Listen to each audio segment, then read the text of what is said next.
ఆరో అధ్యాయము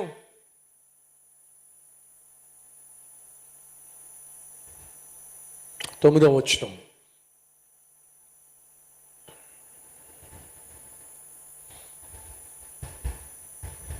మనము మేలు చేయుటయందు విసుగక ఉందుము. మనము మేలు చేయుటయందు విసుగక ఉందుము. మనము అలయక మేలు చేసితిమే అని తగిన కాలమందు పంట కోయుదుము. వింటున్నారా?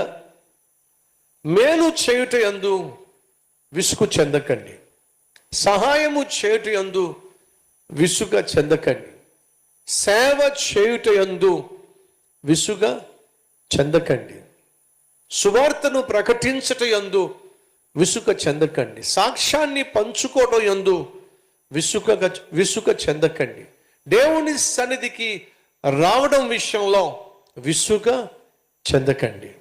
దేవుడు నాకు జవాబిస్తాడు అని నమ్మేటటువంటి నమ్మకంలో విసుగు రానివ్వకండి. ప్రార్థనకు జవాబు ఆలస్యం అవుతుందే అనేటటువంటి చిరాకు విసుగు మీ దగ్గరికి రానివ్వకండి. ఎందుకనంటే తగిన సమయంలో దేవుడు నీకు పంటను అనుగ్రహిస్తాడు, ప్రతిఫలాన్ని అనుగ్రహిస్తాడు. ఇందాక చెప్పాగా, మన జీవితంలో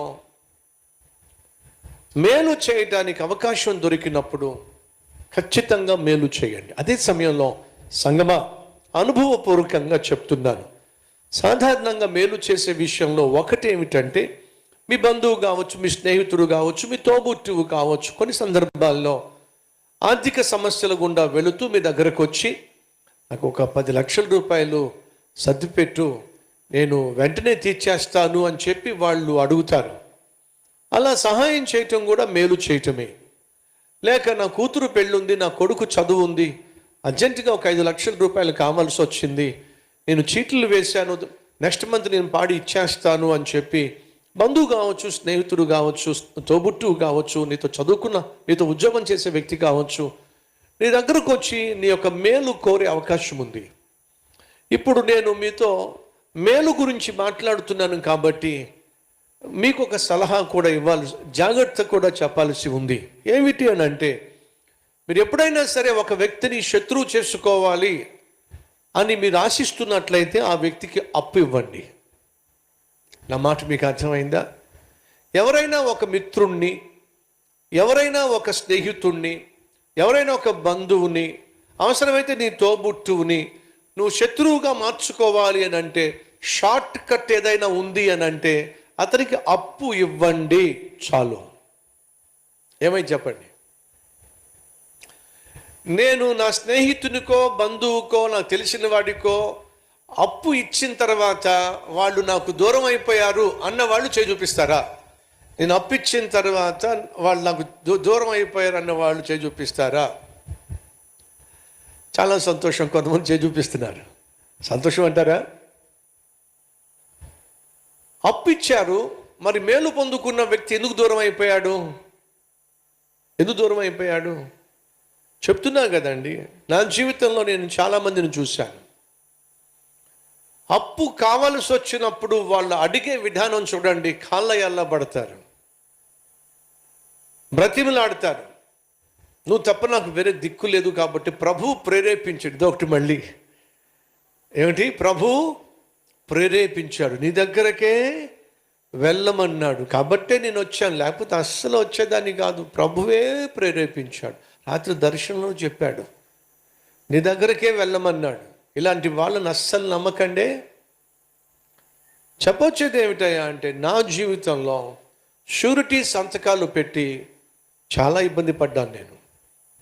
నేను షూరిటీ సంతకాలు పెట్టడమే కాకుండా ఎవరో ఒక సేవకుడు కష్టంలో ఉన్నాడని, అతనుకున్న ఆర్థిక సమస్యలు తీర్చాలని నేను షూరిటీ సంతకం పెట్టాను.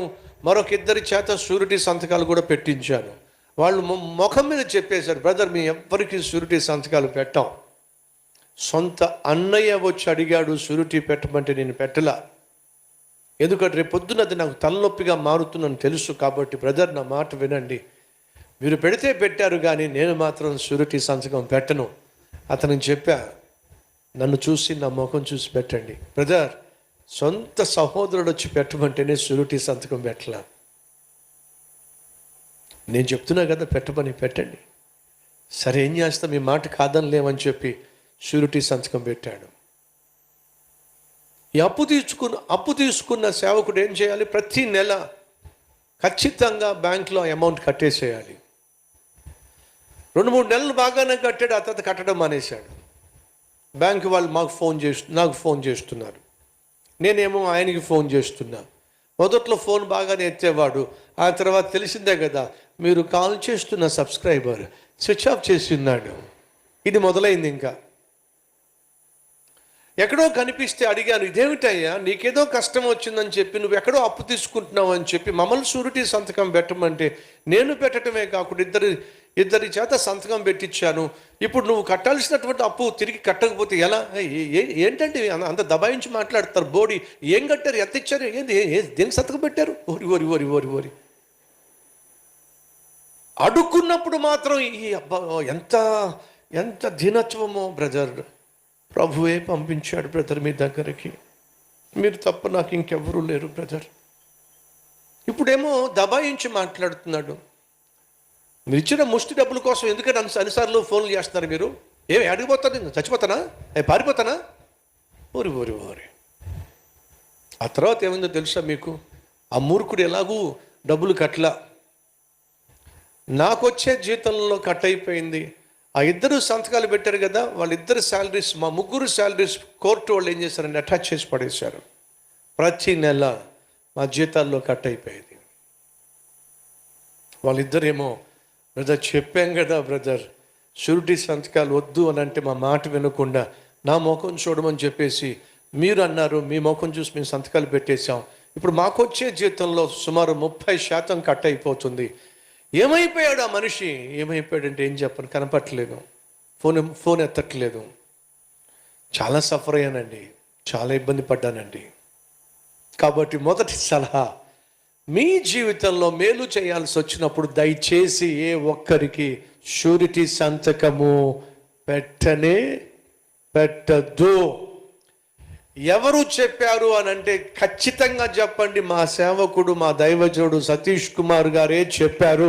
కాబట్టి 600 అయినా 106 అయినా సంతకం మాత్రం సంతకం పెట్టను. ఖచ్చితంగా చెప్పేసి నా మాట వినండి.